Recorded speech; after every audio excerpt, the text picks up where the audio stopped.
Tariki ya 8 Mata umwaka w'1994, leta y'abicanyi yari ikomeje umugambi wayo umubisha wo gutsemba abatutsi hirya no hino mu gihugu.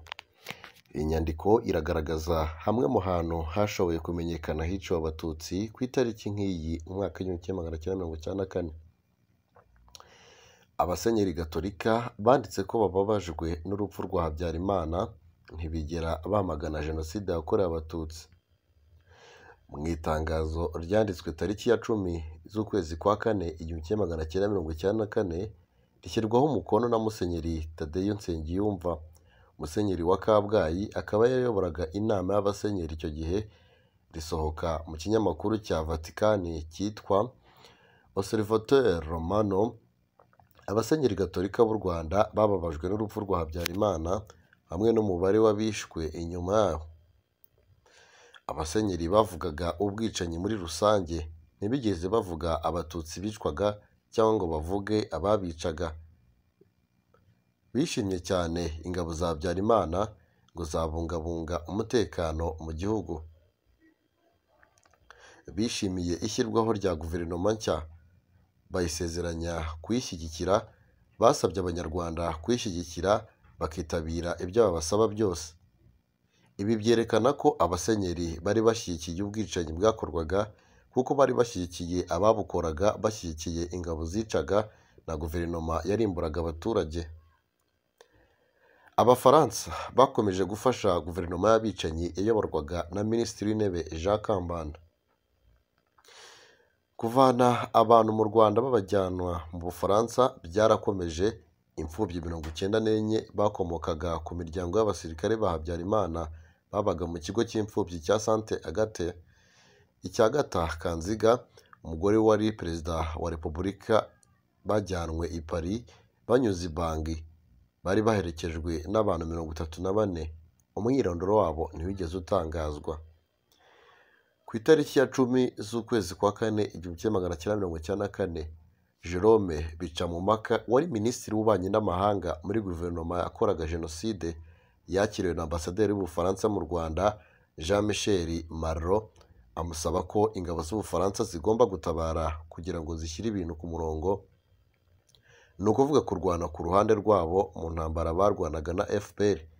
Abafaransa ntibigeze basaba guhagarika ubwicanyi, bikaba kwari ugushyigikira ubwicanyi bukomeza. Ubwicanyi bwakorewe abatutsi muri Rushashi muri Kigali ngari. Ku itariki ya 10 Mata 1994, abatutsi benshi ba Rushashi biciwe i Rwankuba kuri Paruwasi Gatolika hafi y'ibiro by'umurenge wa Rushashi, hahoze muri Superefegitura Rushashi, ndetse n'urukiko Ishyobwe, ndetse no mu gace k'ubucuruzi ka Kinyari hiswe CND mu mwaka w'1994. Rushashi ni ahantu habereye inama zitegura kwica abatutsi, harimo izabereye kwa burugumesitiri w'icyahoze ari komine Musasa witwaga Havugimana Aloys, ndetse no ku biro by'iyo komine. Izaberaga ku cyicaro cya perefegitura ya Kigali ngari, ziyobowe na perefe Karera François. Ku biro bya superefegitura ya Rushashi, ibiro bya komine Rushashi kuri segiteri Shyogwe, Eyave Rushashi, no ku biro bya segiteri Jomba. Twakwibutsa ko perefe Karera François yamijwe icyaha cya jenoside n'urukiko mpanabyaha rwashyiriweho u Rwanda, yakatiwe igihano cy'igifungo cya burundu, agwa mu munyururu. Mugirangabo Silas, burugumesitiri wa komine Rwamiko, superefe Biniga Damien, barimbuye abatutsi bari bahungiye mu kigo nderabuzima cya Ruramba muri komine ya Rwamiko Igikongoro. Ku itariki ya 10 Mata 1994, nibwo abatutsi bari bahungiye mu kigo nderabuzima cya Ruramba muri komine ya Rwamiko, perefegitura ya Gikongoro, bishwe.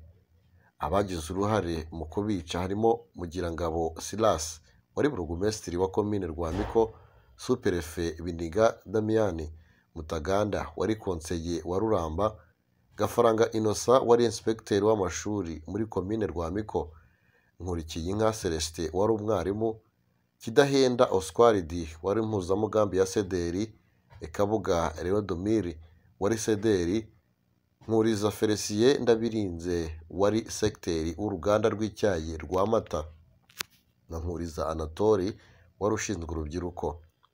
Inama zakoreshwaga n'abategetsi icyo gihe zagirwagamo uburyo abatutsi bagomba kwicwa zaberaga mu gasantere ko mu Ruramba ku isoko ryubatse ubu zari ziyobowe na Perefe Runiga. Mu Ruramba hakaba hari urwibutso rwa Jenoside rushyinguyemo imibiri hagati y'200 ndetse n'500. Abatutsi biciwe muri Ngororero komini Satinski batwikishwa Resanse. Kuva ku itariki ya 8 kugeza ku itariki ya 10 Mata 1994 mu Ngororero ahari cyahoze ari ingoro ya MRND ndetse n'ibiro bya Superefegitura Ngororero ya Perefegitura ya Gisenyi hiciwe abatutsi benshi baturutse mu byari komine Satinski, Ramba na Gakenke no mu nkengero zaho, ariko hari n'abatwikiwe muri izo nzu z'ubutegetsi hakoreshejwe lisansi. Mu gihe abo bibwiraga ko baje kuhihisha, inama nyinshi zabaye zirebana no kubica zaberaga mu byari biro bya Superefegitura ya Ngororero, ku biro bya za komini Ramba, Gaseke na Satinski. Abenshi mu batutsi bishwe ku itariki ya 10 Mata 1994 kandi nayo tariki akarere kibukiraho abahaguye. Amazina ya bamwe n'abantu biciwe ku rwibutso hari Rwangarinda Berekimas wari umwarimu ndetse n'umuryango we, umucuruzi Bizimungu Marite, umuryango wa Rukara n'abandi muri bamwe bahungiraga nyuma bagasubira mu ngo zabo. Mu cyari biro bya Superefegitura Ngororero hakusanyirijwe hanicirwa abatutsi nyuma y'inama zabereye mu biro bya za komini Ramba, Gaseke ndetse na Satinski. Abasirikare bo mu kigo cya Gako barimburiye abatutsi ku musozi wa Rebero mu murenge wa Mayange. Ku Irebero aha haherereye mu karere ka Bugesera, umurenge wa Mayange, mu 1994 ubwo Jenoside yatangiraga gushyirwa mu bikorwa. Abatutsi bari batuye hafi yo ku Irebero, aba Mayange ku Kibenga, abandi bake ba Nyamata, abo muri Mbyo ndetse n'ahandi bahungiye kuri uyu musozi wa Rebero kuko bibwiraga ko nibahungira bari bufatanye n'abatutsi baho bakabasha kwirwanaho.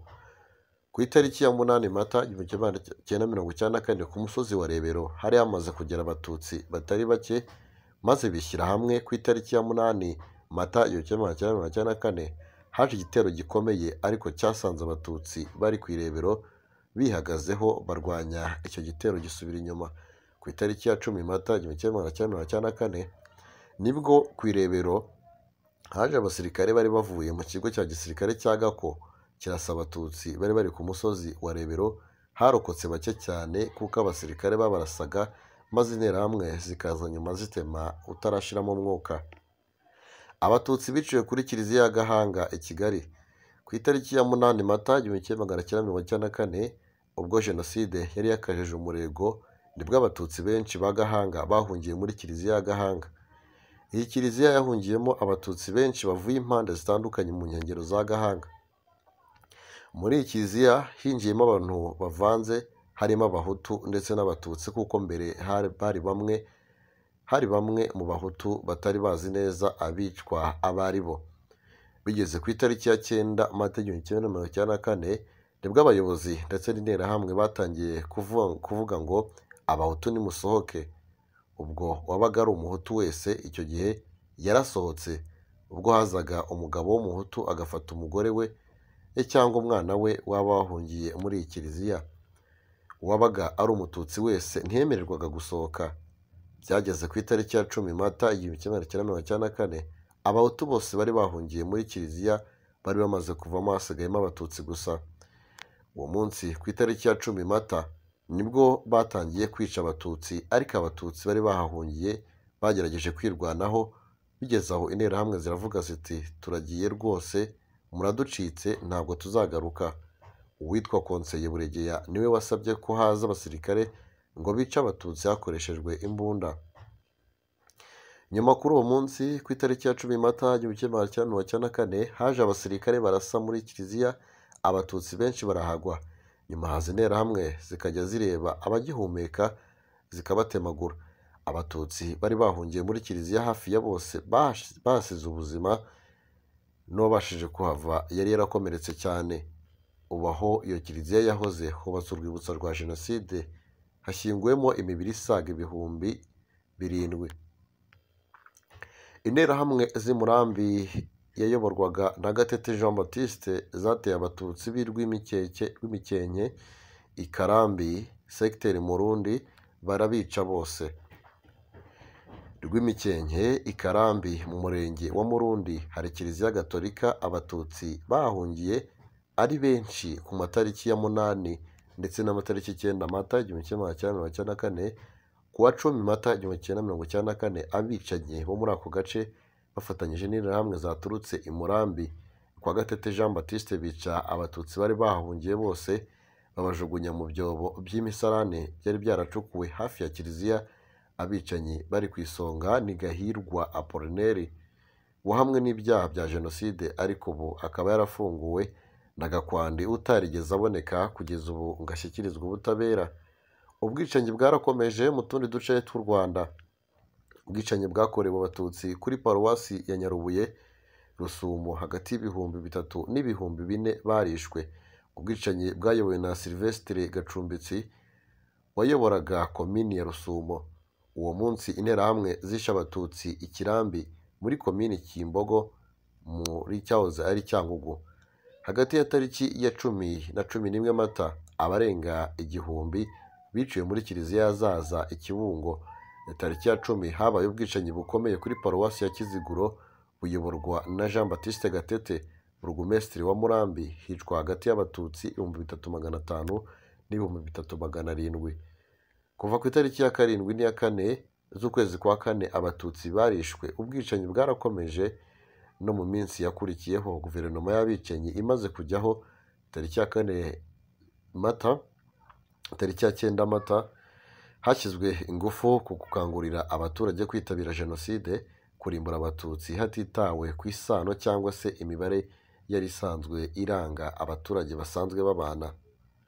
Ifoto yakoreshejwe n'iy'urwibutso rwa Nyange rwubatse ahahoze ari paruwasi ya Nyange, yasenyweho abatutsi basaga 2000. Dukomeze kwibuka twiyubaka.